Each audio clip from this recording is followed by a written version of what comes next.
ئازیزانم سڵاوتان لەبێ. ئەم وانەیە ئینە سەر بەشی نمونەی ئەدەب کە تایبەتە بە شاعیر و نووسەرەکان.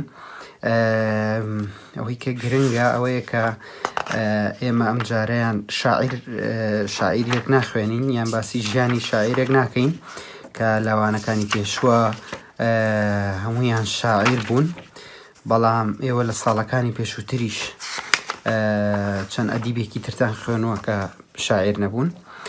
ئاشکرایە ئەدەب دابەشە بێ بۆ چەندین جۆر کە لە ئەدەبیاتە پێوە ترێ ژانر، یعنی لە جاتی وشەی جۆر بەکاربێنین، زۆر جار ژانر بەکارێنین. ژانر کە ئەسلی وشەکە فەڕەنسیە لێەوە هاتووە. ژانر یعنی چی؟ یعنی جۆری ئەدەبی. ئەگەر بڵین ژانرەکانی ئەدەبی چین، ئەڵین شعرە، ڕۆمانە، چیرۆکە، شانۆنامەیە، سیناریۆی فیلمە. ئەنجا ئێمە ئەدەبی سەرزارەکیمان هەیە کە فۆلکلۆرە، ئەوە پێشتر خوێنمان، مەموزین و شیرین و خەسرەوان و وتمان پێشتر لە ئەدەبی سەرزارەکیە هەبوون و دواتر ڕێ ئەدەبی نووسراونەتەوە، کراون بە ئەدەبی نووسراو. بۆیە ئەبێ ئێوە ئەوە بزانن کە ئەدەب تەنها شعر نییە، بەڵام پرسیارێکێتە ئاراوە ئەوەیە کە ئێمە بۆچی لە قوتابخانە زۆربەی ساڵەکان زۆربەی بەشەکانی ئەدەب ناخوێنین، تەنها شعرە خوێنین، یان زۆربەی لە 90% شعرە خوێنین. وەڵامەکەی ئەوەیە کە ئێمە بە درێژایی مێژوو شعرمان زۆر هەبووە و ئەتوانین بڵین مێژووی ئەدەبی ئێمە هەمووی بە شعر بووە. لێرە و لەوێ چەند نووسینێکی تر بە جگەل لە شعر هەبوون، بۆ نمونە چەند کتێبێکی مێژوویی هەیە، ڕەنگە یەک دوو کتێبی تر لەم لاولا بە شێوەی پەخشان هەبن. ئەگینا زۆربەی بەرهەمە ئەدەبیەکانی ئێمە بە شعر هەبووە. تەنانەت ئەو کاتە ئێمە فەرهەنگ، قاموس، دیکشنەری هەر بە شێوەی شعرامان بووە، کە ئەحمەدی خانی فەرهەنگێکی کوردی عەرەبی داناوە، بەڵام بە شێوەی شعر دایڕشتوتەوە. جارێکی تریش باسمان کرد لە قوتابخانە کاتی خۆی. هەروەها ئێمە چەندین نامەی ئەدەبیمان هەیە لە نێوان شاعیرەکانە، بۆ نمونە فەقێ تەیران و مەلای جزیری، نالی و سالم کە بۆ نامەیەکی زۆر دوور و درێژ و جوان و گرنگیشە لە ڕووی مێژوویەوە. ماتوانین چەندین خوێندنەوە لێکۆڵینەوەی گرنگی لێ سەر بکەین بۆی کە لە ئەو کاتەی ژیانی ئەو کاتە تێبگەین. چونکە باسی شارەکە نالی، پرسیاری شارەکە کە ئەو کاتە نالی لە ئەستەمبوڵەوە، سالم لە سلێمانیە.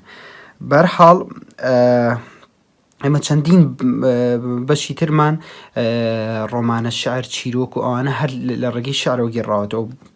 وەڵامی پرسیارەکە ئەوەیە کە ئێمە بەرهەمەکانمان زۆربەی بە شعر هەبووە، بۆیە زۆربەی کات ئێمە شاعیرەکانە خوێنین. بەڵام لێرە و لەوێ ئێمە ڕۆمان نووسمان هەیە، چیرۆک نووسمان هەیە، شانۆنامە نووسمان هەیە، ئەوە ئەدەبی فۆلکلۆر و سەرزارێکی زۆر هەیە کە گرنگە ئەوانش بخوێنن. هەروەها لە ڕووی ڕۆژنامەگەریەوە کە پەیوەندیەکی هەیە بە ئەدەبیاتەوە، بۆ پەیوەندی هەیە ئەوەیە کە لە ڕێی ڕۆژنامەوە توانین بەرهەمە ئەدەبیەکانمان باشتر بڵاو بکەینەوە. باشە، من ئێستا ئەم بەرهەمە خوێنمەوە، ئەم ژیاننامەی مقداد مەدحەت بەدرخان، و دواتریش باسێکین. مقداد مەدحەت بەدرخان کوڕێ میر بەدرخانە، بنەماڵاوان بە ئازیزان دەهێتە ناسکردن و کۆژە ساڵە 1514 میرێن میرنشینە بۆتان بوون. ڕۆڵەکێ گرنگ دچاندنە هەستێنە تەوایەتی دناو میلەتێک کووردا هەبوون. سیرکە ئەم ساڵە بەکارێنێ 1514 لێتان تێک نەچێت ئەمە ساڵی لەدایکبوونی مقداد مەدحەت بەدرخان نییە، باسی بنەماڵەکەکە، چونکە ئەڵێ مقداد مەدحەت بەدرخان کوڕی میر بەدرخانە و کە لە بنەماڵەیەکی ئازیز و ئەوانە باسەکرێن، تێدا ناسکردن، کە ئەو بنەماڵەیە کە باسی ئەو زەمەنە دوور و درێژە هاکە کە هەر یەک لە کوڕەکانی ئەو بنەماڵە توانیوانە خزمەتکەن دواتریژ ئەمە سەر هەندێ نمونەی تر بەڵام ئەوەی کە گرنگ بێتی بینیەکی تر ئەوەیە کە ئەڵێ میری میرنشینی بۆتان بووە کە ئەوەیە ئەو ساڵە پەیوەندی بۆ هەبووە ئەو بنەماڵی و کاتە توانیوانە لە میرنشینی بۆتان هەبن و میرنشینی بۆتان نیان دامەزران و تا ئەو ماوە دوور درێژە بەردەوام بوون بەڵام سەیریکەن بۆتان ناوچەیە باشە شارێکی تایبەت نییە بۆ نمونە ئێماڵەی ناوچەی شارباژێر شارباژێر شارۆچکەیە یان گوندێک یان شارێکی دیاریکراو نییە بەڵکو بە هەموو ناوچەکەوترێ شارباژێر بە هەموو ئەو گوند و شارۆچکە و قەزایانی کاکەونە سەر ناوچەی شارباژێرەوە یان بۆ نمونە شارە زۆر یان بۆ نمونە دەشتی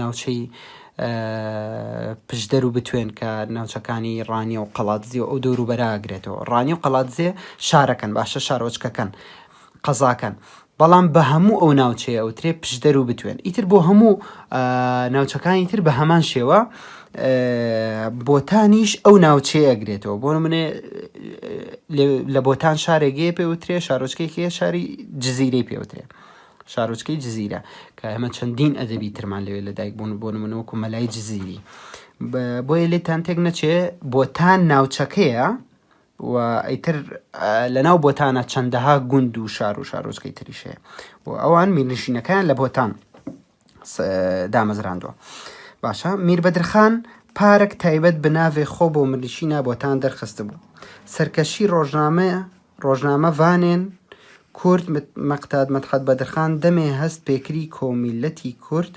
پێویستی خەباتەکە ڕۆشنبیریە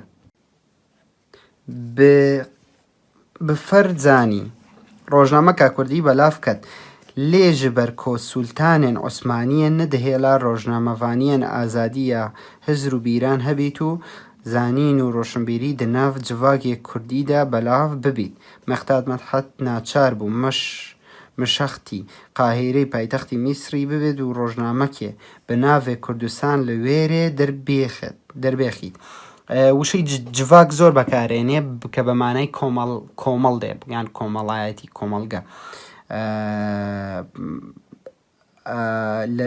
کە لێرەیە بۆ مناڵێ ڕۆشنبیری و لە ناو جڤاگی کوردیدایان لە ناو کۆمەڵی کوردیدا بەلاف ببێت پێم باشە ئەو پەرەگراف بۆتان باسکەم بۆی ئەگەر هەمووی بخوێنمەوە ڕەنگە بێزار بن و نەتوانن بە پاشی تێبگەن لێرەیە باسی ئەوە کاکە مەقتاد مەدحەت بەدرخان هەوڵایە کە ڕۆژنامەیەکی کوردی کە بۆ ئەو کاتەی یەکەم ڕۆژنامەی کوردی بووە بڵاو بکاتەوە لەبەرەوەی کە بە گرنگی زانیەوە لەناو کۆمەڵی کوردەوەریە گرنگی بەلایەنی ڕۆشنبیری بدرێ و ڕۆژنامەش هۆکارێکی سەرەکیە بۆی کە کۆمەلگا بەرەو پێشەوە ببرێ بۆ لەبەرەوەی کە بابەتی گرنگی تیا بڵاوەکانەوە نووسەر و ڕۆشنبیرەکان و خەڵکی ژێ خوێنێتەوە بەما کۆمەلگا ڕۆشنبیرە بێ بەڵام لەو کاتەشە دەوڵەتی عوسمانی ئەمەی پێ ناخۆش بوو هەوڵیەیە کە ئەم ڕۆژنامەیە دابخات و نەیەڵێ بەردەوام بن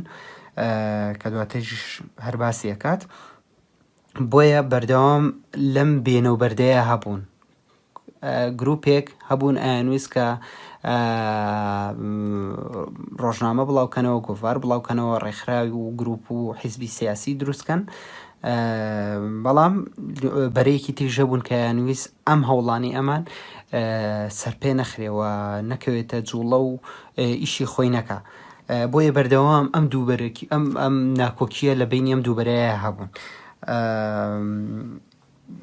با زیاتریش بخوێنەوە زیاتر زان کە دەوڵەتی عوسمانی چۆن هەوڵیاوە کە ئەو ڕۆژنامەیە شکست پێبێنێ یەکەمین ژمارە ڕۆژنامەیە کوردستان کە ڕۆژنامەکە ناوی کوردستانە ئەمە هەروەکو زانیاریی گشتی گرنگە بیزان یەکەمین ڕۆژنامەی کوردستان لە هەموو کوردستانە بە ناوی کوردستانەوە بڵاو بۆتەوە لە 22 نیسانی 1970 باشە کەواتە ئەگەڕێتەوە بۆ سەدەی 19 دوو سەدە پێش ئێستا 1990 ڕاستەکە دوای 2 ساڵە بوو بە سەدەی 20 بەڵام هەر سەر بە سەدەی 19 چونکە ساڵی 1990 بڵاو کراوەتەوە لە قاهیرە دەرچووە کە ئەڤ ڕۆژە گۆڕینەکە گرنگ بوو دە دیرۆکێ میلەتێ کووردە دەوێ ڕۆژێدا پەیڤا کوردی دەگەل گول لە تفەنگە خەباتکاران بوونە هەفسۆز. سوڵتانی عوسمانی دەخواست ڕۆژنامە کوردستان هێشتا دەلاندکێدا سەر ژێکەتدا کۆپێنەگهیت و نەبێتە ماک و نڤش ژێرە چێ نەبیت. لێخورتێن بەدرخانیژە خۆستێن سوڵتانێ بەهێزتر بوون لەو راشیان درێژیە بە دەرچوونە ڕۆژنامە کوردستان بدەن و دناوبەرە ساڵێن 1998 و 1902 سیوەک ژماران لە 4 باژێرێن جودا جودا دەرێخن. هەر ژمارەکێ 2000 دانە ژێرچاپکردن و وەشاندنە کوردستان بە سەرخەڵکیێدا بەلاو دەکردن و بە مەرەما ڕۆشنبیرکردنە میلەتێ کورد و گرنگیدانی بە زمانی کوردی. سەریکەن باسی واکە کە لە قاهیرە یەکەم جار ڕۆژنامەکە بڵاو بۆتەوە کە ئەڵێ لە سەرتاوە گڕوتینێکی گەورەی پێوە دیار بوو وشەی دیرۆکیشی بەکارهێناوە ئاگادار وشەیە زۆر بەکارێتەوە بەمانەی مێژوو دێت باشە کە ئەڵێ لە دیرۆکی کوردیە ئەڵێن لە مێژووی کوردیە مێژووی کۆنی کوردیە ئەماڵێ گڕوتینێکی گرنگ بوو لە ناو دیرۆکی میلەتی کووردە هەروە گرنگی تایبەتی خۆی بوو هەروە باسی ئەو ڕۆژاکە 22 نیسان یعنی 22 چوار کەواتە چەند ڕۆژێکی تر یادی ئەو ڕۆژنامەیەکەینەوە کە بووە بە یادی ڕۆژنامەگەری کوردیش 22 نیسانی هەموو ساڵێک یادی ڕۆژنامەگەری کوردی ئەکرێتەوە لەبەرەوەی کە هەر یەکەمین ڕۆژنامەش لەو ڕۆژەیە بڵاو بووەتەوە. لێرەیە ئاماژە بە ساڵەکەیە کە چەند ساڵ بەردەوام بووە 4 ساڵ 1998 بۆ 1902 کە 31 ژمارەی لە چاپ کراوە کەواتە ماوەی 4 ساڵ بەردەوام بووە و 31 ژمارش کەواتە بەم پێ ئێمە ئازاین کە هەموو مانگێک چاپ نەکراوە. ئاماژە بەوە نایە کە ئەمە هەفتانە بووە مانگانە بووە چونکە ئێمە ئازاین ڕۆژنامە کە ئەڵین ڕۆژنامە ئەگرێتوانی هیچ نەبێیان هەموو ڕۆژەیان 2 ڕۆژارەیان 3 ڕۆژارەیان هیچ نەبێ هەفتەی جارێک جا ئێمە لە ڕۆژنامە زۆرتر هەفتانەمان هەیە و دوای ئەوە مانگانەمان هەیە و ساڵنامەشمان هەیە وەرزانەشمان هەیە تەنانەت باشە ئەیتر فۆرمی ئەمانە جۆرا و جۆرن بەڵام وەکوتم ئەمە لێرە ئاماژی نییەوە کە مانگانە بۆ یان هەفتانە بووە هەرچەنە ئەگەر تر زۆر گەورەتر بێ بۆن منە ساڵنامە ناتوانین تۆ بە ڕۆژنامە دەریکەی چونکە ڕۆژنامە هەر وەکو کاغەزێک وایە ینی کاڵەم وەکو کاغەز وایە مە بسم وەیە کە بەرگی پێوە نییە کە لە ڕووی دەرەوە کە لە هەموو کتێبەکانە هەیە بۆ منە هەموو کتێبێک لە سەرتاوە بەرگێک هەیە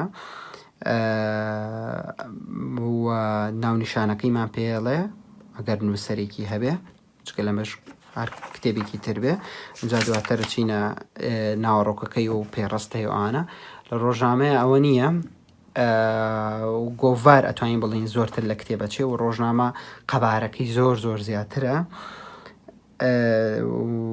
ئەوەی کە گرنگتر بێ ئەوەیە کە لە ڕۆژنامەیە بابەتی هەمە جۆر بڵاوە کرێتەوە تەنها یەک بابەت نییە بۆ منە ئێستا ئەمە ئەم کتێبە تەنها باسی ڕێزمان و ئەدەبەکە باشە یان بۆ نمونە کتێبی تریشمان هەیە سەیرکەن ئەم کتێبانە کۆمەڵێک ڕۆژنامە و کتێبن بۆ نمونە ئەم دوو کتێبە یەکەمیان شەرکۆبێکەسە ئێستا کچێک نیشتیمانمە کە یەکێک لە کتێبە زۆر زۆر جوانەکانی شەرکۆبێکەسی وادارم بیخوێننەوە ئەمە شاعرە هەرچەنە ناوی لێناوە دەقی واڵا ینی چی دەقی واڵا ئەم بە شێوازە لە کتێب زۆر زۆر تازەیە شێرکۆبێکەس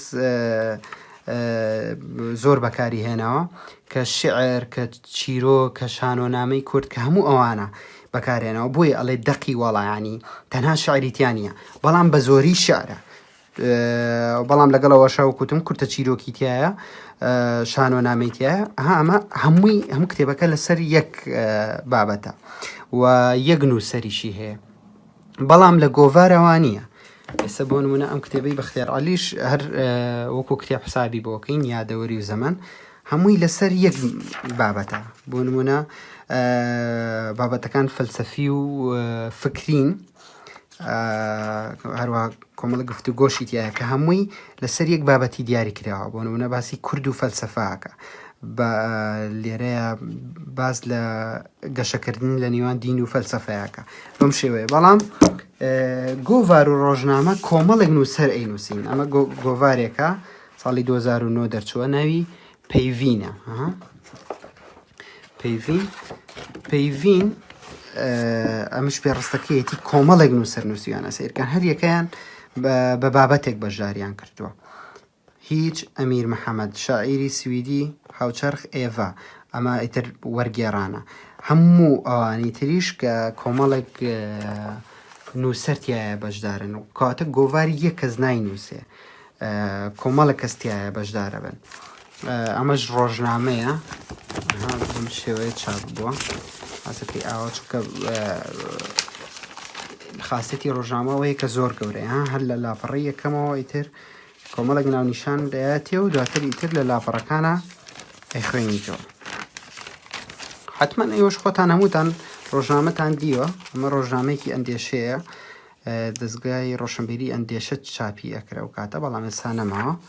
بەهەرحاڵ ئەوەی کە گرنگە بیزانەوەی کە گۆڤار و ڕۆژنامە کۆمەڵێک نووسەر یان کۆمەڵێک وەرگێڕ ئیشتیاکەن، بەڵام کتێب تەنهایی یەک کەسە. و بەڵام ئێستاش بوردە وردە خەریکە ئەو پێیابێت کۆمەڵێک نووسەر بێکەوە یان دوو نووسەر بێکەوە کتێبێکیانە بێ، بەڵام هەر تایبەتمەندی خۆی هەیە وەکو گۆڤار حسابی بۆ ناگرێت، چونکە لەسەر یەک بابەتی دیاریکرا و ڕێیەکەون و کە ئیشکەن. بەڵام گۆڤار ڕەنگە کۆمەڵێک بابەتی جیاواز بێ. باشە بام بەردەوام بم. مەقتاد مەدحەت ژمارە 1 تا 5 لە قاهیرە دەرخست. پشتی هەنگێ تووشی نەخۆشی بوو. سوڵتانی عوسمانی نەچار کرد کۆڤەگێڕنە ستەمبولێ، ینی ئەستەمبۆل. برایەوی بچووک عەبدوڕەحمان پاشا بەدرخان نەچار بوو بەرەف جنێڤ سویسرا، جنێڤ کە لە سویسرایە شارەکە لەوێ، بچیت و ڕۆژنامەی کوردستان ژمارە 6 تا 19 لەوێرێ دەربخێت. جارەکاتی ڤەگەڕ یا میسر و ژمارە 20 تا 32 لە قاهیرە دەرخستن. ژمارە 34 لە لەندەن دەرخست. ژمارە 25 تا 29 لە فۆڵکستۆن لە ئینگلتەرا دەرخستن. ژمارەیان 30 تا 31 لە جنێڤ هاتنە دەرخستن، کۆژماریان داوی بوون کە کۆتا ژمارە بوونیان. بابەتێ ڕۆژنامەی کوردستان بەخۆڤەکردین سیاسی، دیرۆکی، جڤاکی، ئاینی بوون. ژمارە دوایی 31 لە 24 نیسانی 1902 دەرچوو. کەواتە ئەوەی کە لەم بەشەشە ئاماژەی پێەیە ئەوەیە کە هەر یەکەیان لە هەر کۆمەڵک ژمارە و لە شارێکیان لە وڵاتێکا دەرچوون. بۆ من لێرە ئاماژە بەوەیە کە ژمارەیەک تا 5 لە قاهیرە بوو. دواتر براکەی عەبدوڕەحمان پاشا بەدرخان لە ژنێفی سویسرا، جا دواتر گەڕاونەتەوە بۆ فۆڵکستۆنی ئینگلتەرا و قاهیرە و بەم شێوەیە ڕۆژنامەکە لە هەر ماوەی لە شوێنێک بووە. ئەمە بۆ ڕەنگە پرسیار بکەن، چونکە ڕۆژنامەیان گۆڤار عادەتەن لە شارێکی دیاریکراوە یان ئۆپەڕی لە دوو شارە بنکەی سەرەکیەکەی یان نووسینگە سەرەکیەکەی، بەڵام ئەمەیان هەر جارەی لە نووسینگەیەک بووە. وەڵامەکەی ئەوەیە کە دەوڵەتی عوسمانی ویزم ڕۆژنامەیە داخا، بۆیە بەردەوام فشاری خستنە سەر نووسەرەکانی ئەگەر لێکۆڵینەوەی لەسەرە کرد، هەوڵیانەیە هەر چۆنێک بۆ کام ڕۆژنامەیە داخن، چونکە زانیویانە کە گرنگی خۆی هەیە، بەتایبەت بۆ سەردەمە کە تەلەڤیزۆن نەبووە، کە ڕادیۆ نەبووە، بۆی کە خەڵک ئاگاداری ڕووداوەکان بێ. بۆیە بێگومان لەو سەرتاوە ئێمە گرنگی و پێویستیەکی گەورە بووە بۆ کۆمەڵگەی کوردی. بۆیە دەوڵەتی عوسمانی هەستی بەم گرنگیە کردووە هەوڵی یاوەکە ڕۆژنامەکە دابخە. بۆیە بەردەوام لە کۆچوڕەوە بووە، لە هەر ماوەی لە شوێنێک بووە. بەگشتی یەک قسە لەسەر بەدرخانیەکان، ئێوە ساڵانی پێشووتریش لەسەر بەدرخانیەکان خوێنوتانە، تەنانەت لە پۆلی 3 ئیبتیدایی سەرەتایی و دواتر لە پۆلی 6 شاهەرتیەتی باز لە کوڕێکی تری بەدرخانیەکانەکە. هەر یەکێک لەمانە ئیشی زۆر گرنگیان کردووە بەتایبەت لە بواری ئەدەبیاتە لەباری ڕۆژنامەگەریە لە بواری سیاسیە. محەممەد ئۆزۆن یەکێکە لە نووسەرەکانی کوردی باکوور لە کوردستانی تورکیا لەدایک بووە ڕۆمانێکی تایبەتی نووسیوە لەسەر ئەو بنەماڵەی بەگشتی و یەکێکیش لە کوڕەکانیانە لە چەندین شوێنی تریشە نووسەران ئاماژیان بە کارە گرنگەکانیان بنەماڵەیە کردووە. زۆرێک لە کوڕەکانی ئەم ئایرێەوە لە هەندێک شوێنە ئافرەتەکانیشیان کاری باشیان کردووە بەڵام بەگشتی پیاوەکانیان کە ڕاستەکەی ئەمەش خراپە کە گرنگە کە کوڕیش و کچی شاوشانی یەکە بن بەڵام ئێمە باسی لە مێژوویەکی زۆر کۆنەکەین ئەبێەوەما لە بەرچاو بێت کە ئەو کاتە لە ئەوروپاش بەداخەوە ئافرەتان بە دۆخێکی باشە نەڕۆشتون و ڕوبەڕووی گرتن و ڕادونان بوونەتەوە و تەنان نەشیان هێشتووە کە مافە سەرەتاییەکانی خۆشیان بەدەست بێن. بینە سەر ئەو پارچە نووسینی کە ئاماژی پێە لە یەکەمین ڕۆژنامەی کوردستاندا بڵاوبێتەوە تیدا مەرامە دەرخستنا ڕۆژنامە کوردستان دیار دەکات بێ دەستکاری تنێ ڕینڤیس هاتیە گۆڕین ینی ئەڵێ چی بێوەی ڕێنووسەکەی بگۆڕین دایێنینەوە ئەمە زۆر گرنگە بۆی کە ئێمە تێبگەین کە ئەو کاتە چۆنیش نووسراوە. 100,000 شکر و حەمد ji Xwedê Tealâ em Musulman xelq kirin û dizanîna ilm û marîfetê de hiş û zekada me. Derheqa elmandina ilm û marîfetê re gelek ayetên celîle û ehadîsên şerîf hen. Dunyayiyê de çi qas سیرکەن وشەی چ قاس ئێمە پێشتر لە بابەتی ڕێزمانە خوێنمان کە بەمانای چەندیە ئەها و کاتە ئاوەڵاوی پرس و ئەوانەمان خوێن ئەمە چ قاسیشمان خوێن دا چ قاس مسلمان هەبن دە گوند و باژێرێن هەمیادە مەکتەب و مەدرسە و جەریدە هەن کە جەریدە وشەیەکی عەرەبی و بەمانای ڕۆژنامەیە. دنیاییە دە چ دەبە و چ نابە جەریدە دنویسین حیفە من تیت ji کوردارە ji کورد ji gelek qewma zêdetir Xwedê hiş û zekane. Camêrên debûnên xwe de rast û qewîne. Xurtin û dîsa weke qewmên dî nexwendan e. Ne dewlemend in. Dunyayiyê de çi dibe cîranê wan مسقوف çaweya wê çi biket nizan lewma riya Xwedê de min ev cerîdeyiya ha nivîsî bi îzna Xwedê Tealâ paş niho 10,000 di her 15 roj di carekê ez ê cerîdekê binivîsim. لێرەیە ئاماژە بەوەیە کە 15 ڕۆژ جارێکە بەڵام ئێمە بە خوێندنەوەی ئەوەی کە بۆ حساباتی کە 4 ساڵ بەردەوام بوو و هەر 4 ساڵەکە 31 ژمارەی لێ چاپ کراوە نەیانتوانیوە کە ئەم ئامانجیان بەدی بێنن کە 15 ڕۆژ جارێک ڕۆژنامە کە دەربچێ کەواتە ئەوان خەونیان ئەوە بووە کە 15 ڕۆژ جارێ دەربچێ بەڵام نایانتوانیەوە چونکە ئەگەر 4 ساڵ بێ ئێمە بۆ نمونە ئەگەر بە مانگێکیش حسابیکەین ساڵی 12 ژمارەکە بەم شێوەیە ئەو ژمارەیە ڕاست دەرناچێت نایانتوانیوە کە لە 15 ڕۆژ جارێکە دەریشن چونکە ئەگەر وا بواە بە 4 ساڵەکە ژمارەی زۆرتر بڵاوکرایەوە.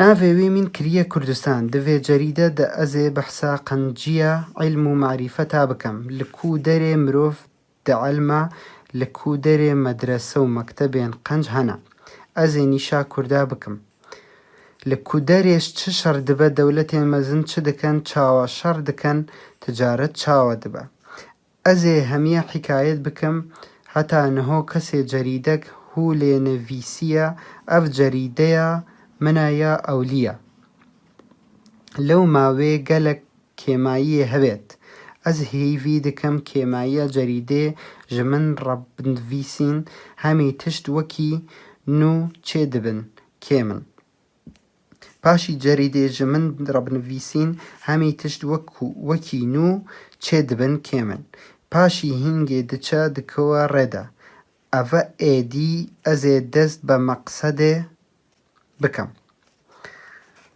ئەڵێ چی هەروەها لە ژمارە 3 ڕۆژنامەی کوردستان ژمارە 3 کە لە 1990 لە میسر چار بووە. مەقداد بەدرخان دەنووسێت عالمە گژە سۆرە هەبی سالادی وفات کرد ڕەحمەتە خودێ لێبە خودێ گونەهێن و بغەفرینە ناوێوی حاجی عەبدولقادر بی ئەڤ مرۆڤ ساغیە خۆدا گەلک خەبتی دەرحەقە عەلماندنە عیلم و معریفە تێڕە گەلک بەیت و ئەشعارێن کرمانجی دنڤیسی ڕێدەکرد وڵاتێ خۆ سۆرە عەزمانێ وی عەزمانێ سۆرایە لۆما کورد هەمی ڤی عەزمانی نزانن پشتا کتێبە مەموزینێ دبخەتێ دەستێ خۆ هەن بەیت نڤیسینە تەبەڕووکن من ئەو ئەبیات لڤی جەریدەیە بنڤیسین. ئەم دوو پەخشانە تەنها بۆ خوێندنەوەیە. ئاماژە بە دوو خاڵی گرنگەکە یەکەمیان حاجی قادری کۆیی و دووەمیان مەموزینەکەی ئەحمەدی خانیە.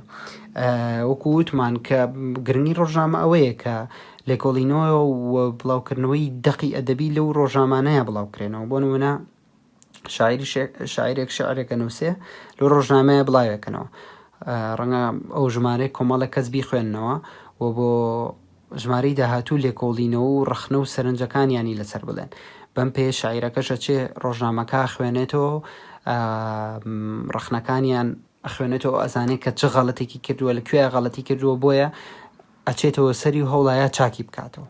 ئەمەیە کە گرنگی ڕۆژنامە دەرەخە. لە کتێبخانەی گشتی سلێمانی بەشێکەیە تایبەت بە بەشی ڕۆژنامە لەوێ هەرکە پێشەوەی بچینە ناو هۆڵەکەەوە وێنەی یەکەمین ڕۆژنامە هەڵواسراوە گەر حەستان کرد سەردانیم کە نوڕ بوو تەسەوڕەکەم کە ژمارەکانیشی لێبێ هەرچەنە کە بە شێوی بادینیەوە ئێمە پێویستمان بە لێکۆڵینەوەی گرنگ هەیە لەسەر ئەم بوارە لەبەرەوەی بۆ ئەو کاتە گرنگیەکی خۆی هەبوو هەروەها ئەبێ ئاماژە بۆش بم بە دوای بڵاوبوونەوەی ڕۆژنامەی کوردستان کۆمەڵێک گۆڤار و ڕۆژنامەی ترژ بڵاوبوونەوە ئیتر تەنانەت هەتا ئێستاش لە هەموو پارچەکانی کوردستان ڕۆژنامە و گۆڤاری گرنگ هەبوون زۆر جارە خراوێک یان گروپێکی سیاسی کە دروستە بوون ڕۆژنامەیەکیان بۆ خۆیان دەرەکرد و بەڵام بە هەمان ناوەنا بە کۆمەڵک ناوی ترەوە بابەتیان بڵاو کردەوە و پیرەمێرد بۆ ئێمە بۆ مەبەسم بەشی باشووری کوردستانە کۆمەڵێک ڕۆژنامە و گۆڤاری هەبوو بۆ نەژین و ژیان کە لە بەشی پیرەمێردیشە باسمان کرد گرنگی تایبەتی خۆیان هەبووە. باشە ئازیزەکانم هیوادارم سوودی هەبوو بێت. سپاس بۆ گوێگرتنیەوە.